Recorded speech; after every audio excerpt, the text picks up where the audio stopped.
start with why. Welcome to our weekly Dhidz. Today we're going to read Start with Why. Sa araw na ito ay napili natin ang books na Start with Why. Let's do it! Guys, kayo pa binabasa niyo pa yung mga nasa simula nito, yung mga ganyan. Ako kasi nung basta fresh na fresh yung book sa akin, pagbagong dating binabasa ko yung simula. Start with Why, How Great Teachers Inspire Everyone to Take Action by Simon Sinek, Portfolio Penguin. Sa kanya tayo basa, gino-juice out natin. Ultimo yan, binabasa natin yan. And let's try this. There are leaders and there are those who lead. Leaders hold a position of power of influence. Those who lead inspire us. Whether individuals or organizations, we follow those who lead not because we have to, but because we want to. This is a book for those who want to inspire others and for those who want to find someone to inspire them. Galing, di ba? So, mapansin nyo guys, simula pa lang, meron na tayong mag-juice out. No? Sabi nga dito, there are leaders and there are those who lead. Merong mga nag-lead para i-hold yung position or yung power, yung influensya sa gobyerno, mga ganyan, o sa isang company. May mga ganong klaseng leader. Meron namang leader na nag-i-inspire to give inspiration. So whether individual or organizations, we follow those who lead not because we have to, but because we want to. Of course, hindi naman natin ipa-follow yan kung ayaw natin. Dito na tayo magsimula. The Power of Why. Preface. When I first discovered this thing called the why, it came at a time in my life when I needed it. It wasn't an academic or intellectual pursuit.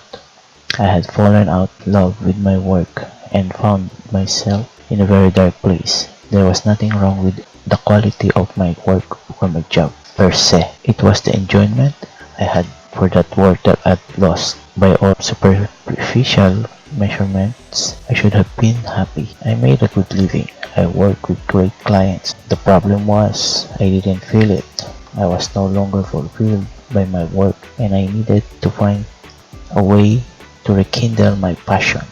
The discovery of why completely changed my view of the world, and discovering my own why restored my passion to a degree multiple times greater than any other time in my life.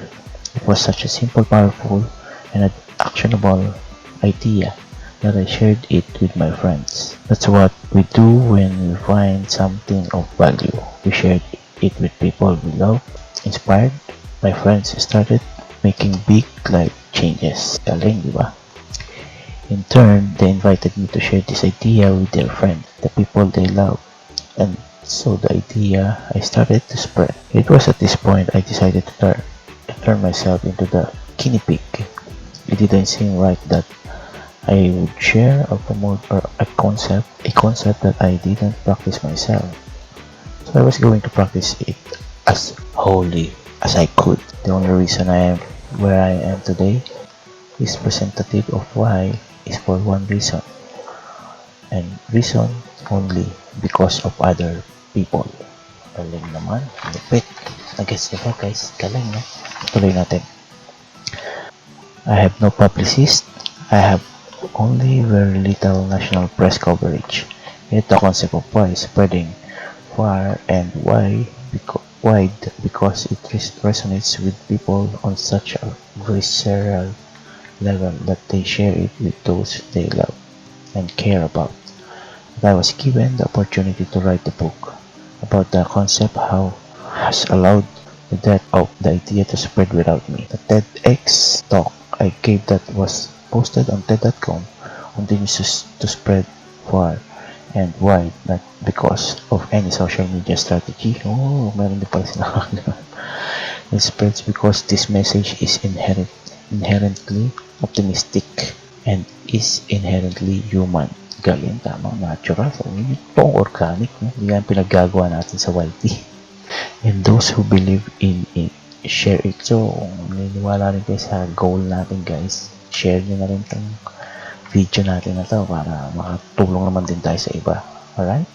The more organizations and people who learn to also start with why, the more people there will be who wake up feeling fulfilled by the work they do. And that's about the best reason I can think of to continue sharing this idea. Inspire on, sabi niya. Pangis. So, hindi pa pala yun yung simula. Ito pa lang yung introduction, guys. Okay? Let's go! This book is about a naturally occurring pattern, a way of thinking, acting, and communicating that gives some leaders the ability to inspire those around them. Although these natural-born leaders may have come into the world with predisposition to inspire, the ability is not reserved for them exclusively. You can only learn this pattern with a little discipline. Any leader organizations can inspire others, both inside and out their organizations, to help advance their ideas and their vision. We can all learn to lead. The goal of this book is not simply to try to fix the things that aren't working. Rather, I wrote this book as a guide to focus on and amplify the things that do work. I do not aim to upset the solutions offered by others. Most of the answers we get when based on sound evidence and perfectly valid. However, if we're starting with the wrong questions, if we don't understand the cause, then even the right answers will also steering us wrong eventually. Oh, ganun pala yun. So, note natin yun ha. The truth you see is always revealed then, eventually. Ang tama nga.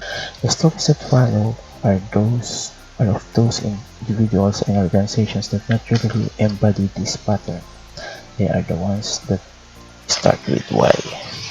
The goal was ambitious, public interest was high, experts were eager to contribute, money was readily available, and with every ingredient for success, Samuel Pierpont largely set out in the early 1900s to be the first man to pilot an airplane. Highly regarded, he was a senior officer at the Smithsonian Institution. Katarong pangalan ng school na yun. A mathematics professor who had also worked at Harvard. School ba yun? Institution? Anyway, kung ano man siya. Baka yung mga fun institution yan. His friends included some of the most powerful men in the government and business, including Andrew Carnegie, and Alexander Graham Bell. Nakakagutom ah. Langley was given a $50,000 grant from the War Department to fund his project. A tremendous amount of money for the time. Of course, laki niya na. Anong taong ginawa ito, diba? He pulled together the best minds of the day, a very bold dream team of talent and know-how. Langley and his team used the finest materials, and the press followed him everywhere. People all over the country were riveted to the story, waiting to read that he had achieved his goal. With the team he had gathered and ample resources, his success was guaranteed. Or was it? A few hundred miles. Teka nga, medyo madilim.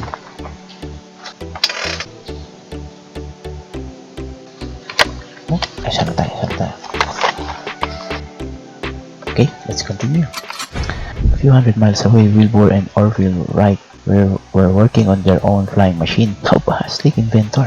Their passion to fly was so intense that it inspired its enthusiasm and commitment of a dedicated group in their hometown of Dayton, Ohio. There were no funding for their venture, no government grants, no high-level connection. Not a single person on a team had an advanced degree or even a college education. Not even Wilbur or Orville, but the team banded together in a humble bicycle shop and made their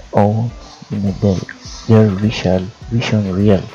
On December 17, 1903, a small group witnessed a man take flight for the first time in the history. How did the Wright brothers succeed? Where a better equipped, better funded, and better educated team could not. It wasn't luck, but the Wright brothers and Langley were highly motivated. Yan pala yun, guys. Gets nyo? Both had a strong work ethic. Both had keen scientific minds.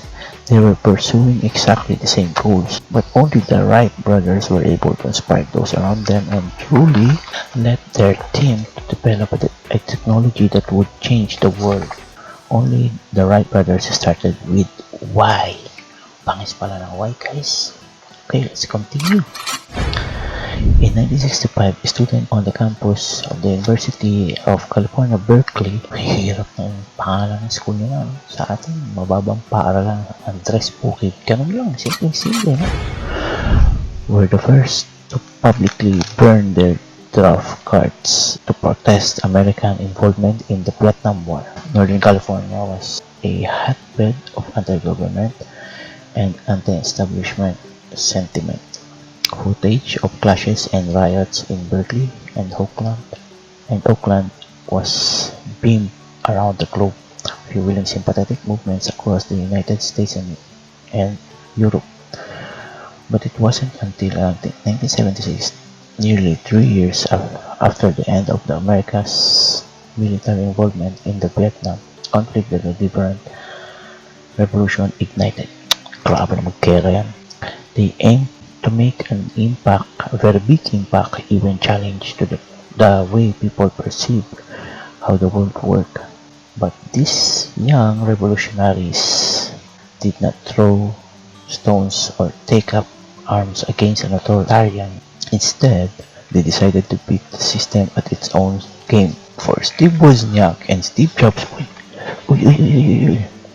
For Steve Wozniak and Steve Jobs and co-founder of Apple Computer, the battlefield was business and weapon of choice was the personal computer.